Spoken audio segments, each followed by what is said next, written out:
This is a very surface level show, and unfortunately I had to watch 6 episodes to realize that.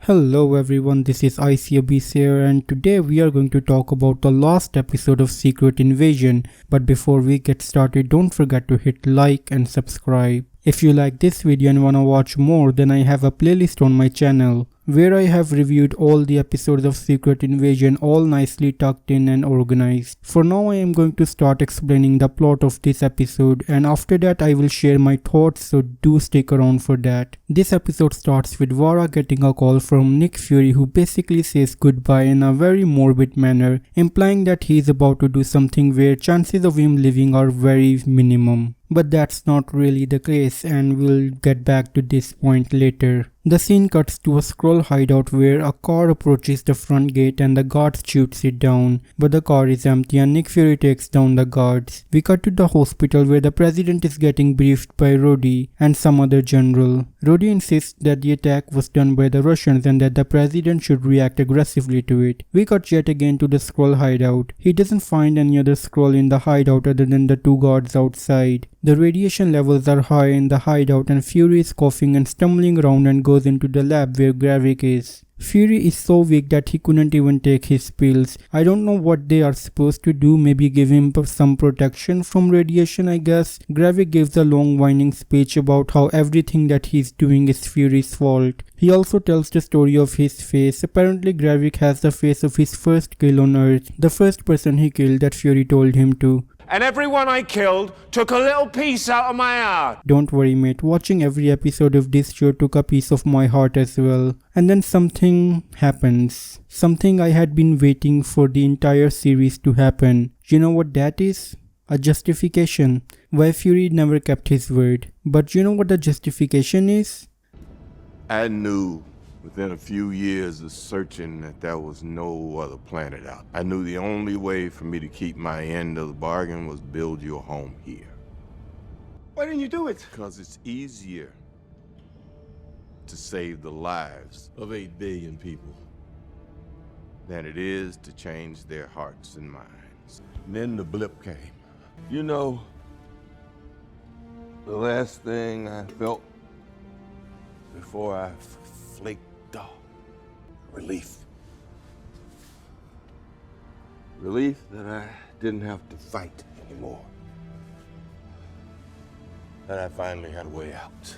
That is the most horrible reasoning I have ever seen in a show. Do you understand why it's horrible? Because it adds nothing to what we didn't already knew. We knew Fury failed to keep his word, couldn't find a home for the Skrulls, and that letting the Skrulls stay on the Earth was his only choice. And that's all the justification we get from Fury, and that's all we get. The big revelation or the big justification that I was waiting for why Nick Fury couldn't keep his words was as basic as the first episode implied. This is what I mean, that this is a very surface level show. But yeah, after that Fury says that when he died in the blip, he felt relieved that he didn't have to deal with the Skrull situation. Oh my lord, this is awful. You know, I had shared my own theory about Fury leaving his job undone and dying in the blip. I will share it again after I am done explaining this plot, and then you will understand why this is awful and why my theory was at least somewhat better than what the showrunners did. Then Fury proceeds to give Gravik the goddamned harvest in return that he should leave this planet and go destroy some other planet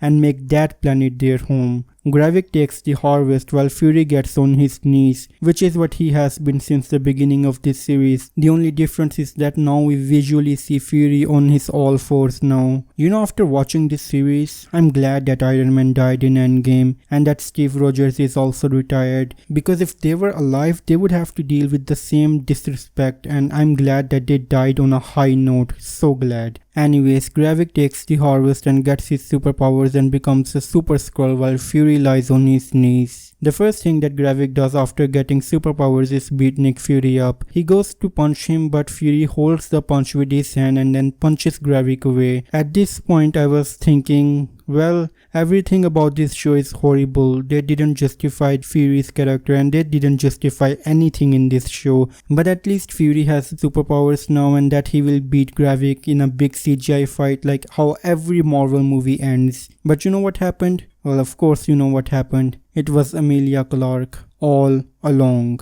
impersonating Fury.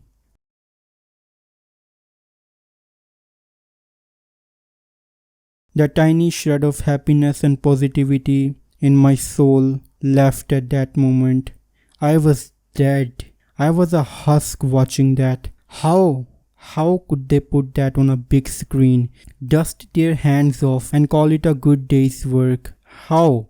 Again, so many things wrong with this scene that I'll get to as soon as I'm done with explaining this abysmal plot. Now let's cut to the hospital where the president is and Sonya calls Rhodey that Fury is coming there and that he should move the president to a different area. Now this scene happened before it was revealed that Emilia Clarke was impersonating as Fury, so you would have thought that Sonya was lying and playing Rhodey, which well she is, but I thought I should explain that and clear it up. After getting the call, Rhodey moves the president and one by one his guards start getting taken out. After that Sonya takes Rhodey at gunpoint and when it was revealed that it was Emilia Clarke who was impersonating Rhodey, at the same time we get the reveal that Fury is in fact in the hospital. Fury comes in and confronts the president and Rhodey, who is held at gunpoint by Sonya. Fury and Sonya waste a bunch of time trying to convince the president that Rhodey is a Skrull. Instead of just shooting him or just cut his fingers or mortally wound him, they just talk. It was horrendous. I mean, we understand that Fury is an idiot, but when the plot demands it, then Sonya also becomes stupid. Because in the past episodes, Sonya has revealed time and time again the real identity of the Skrulls easily. But now even she is stupid. Let's cut to Emilia Clarke and Gravik fighting. They use several Avengers power and at one point Gravik uses Ebony Moss powers as well, which was pretty cool to see. Again, the fighting was good because that is the only real action scene in this entire show.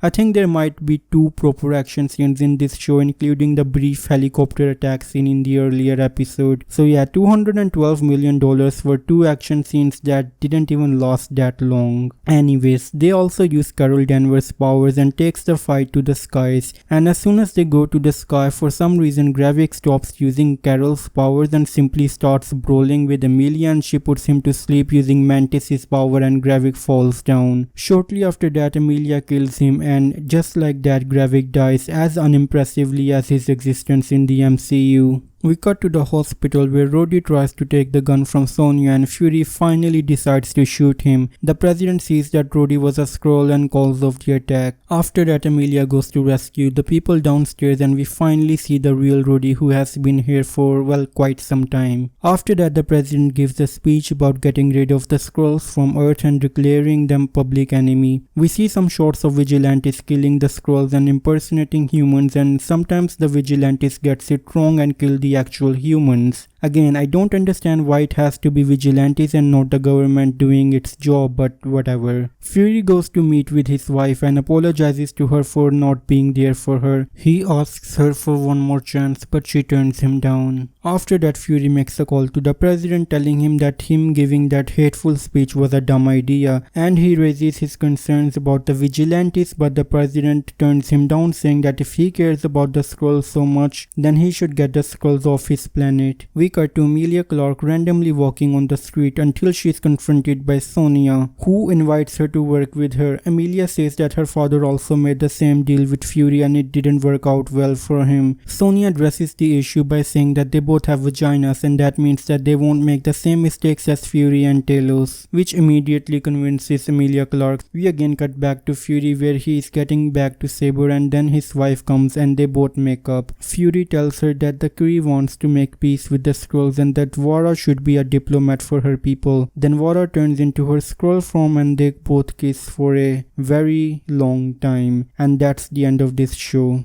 Wow, what a roller coaster this show was. But it's not like a real roller coaster that has its ups and downs and twists and turns. This was like a kid's roller coaster ride that just goes in a straight one line or just in circles. This argument goes back to what I said at the beginning of this video, that this is a very surface level show. What you see is what you get. What I mean by that is that the fact that Nick Fury didn't keep his word, you would think that there was a reason for it and that the show is not revealing it yet, and because the show is not revealing, the importance of that reveal just goes up. But when it did came time for the reveal, it felt like an absolute nothing burger. It felt like nothing you could have already deduced from watching the first 3 episodes. Again, it's a very surface level thing. Another big mystery in this show was why did Nick Fury immediately went to Saber space station after he came back, and yet again you expect some big reason for it, but then the show refuses to give anything. It just gives an illusion of mystery, but there is nothing to be revealed. Now I want to explain my own theory that I had explained in an earlier review episode. In that theory, I had said that when Fury died in the blip, he must have felt regret that he was dying without keeping his promise of finding Skrulls a new home, and as soon as he came back he must have felt like he was given a second chance, so he wanted to go and find the Skrulls a home. That's why he immediately went to the Saber space station. The president does explain that Fury was working on an aerospace defense system, but I was convinced that Fury was secretly searching a home for the Skrulls, and I thought towards the end Fury might actually die, and before he dies he might reveal to Gravik that he had found a habitable planet for them, making Gravik feel guilty, and he might actually reconcile with Fury in his last moments and take his people and leave the earth. That would have been, in my opinion, a really powerful ending, but the show does the exact opposite of that. Towards the end, Fury never meets with Gravik, the main villain of this show. Now I assume that Fury had called Gravik at the end of the episode 5, but now I think it was Emilia Clarke, because obviously they made the plan with Emilia Clarke switching with Nick Fury and even giving a heartfelt speech to Gravik, but now you have sort of retconned that speech where Fury explained his motivations, because it was always Emilia Clarke impersonating Fury, so she was just making things up in front of Gravik, making that whole scene, and that whole dialogue was useless, completely utterly useless. I want to cry tears of blood. I mean, I'm not a writer or even a good critic, but even I can see how horrible that scene was.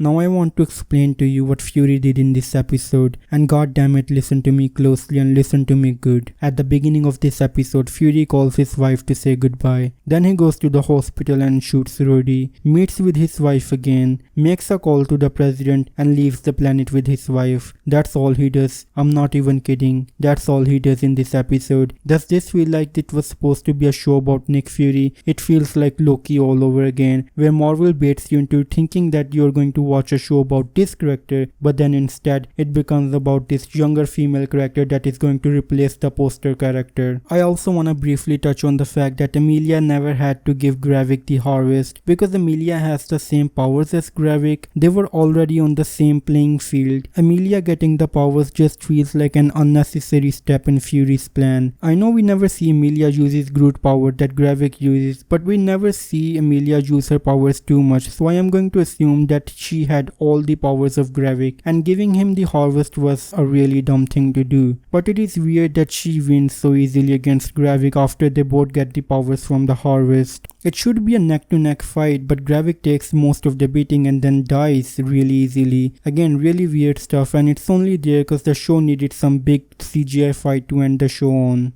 God, my brain hurts so much, and no one is probably watching the video for this long anyways. So if you are here by any chance, then leave a dot in the comments so I know you made it this far. If you do that, you'd be my hero and you would give me the motivations to continue making these videos. And well, this is it for this video. Let me know your thoughts in the comments down below, and as always, it's time for a goodbye.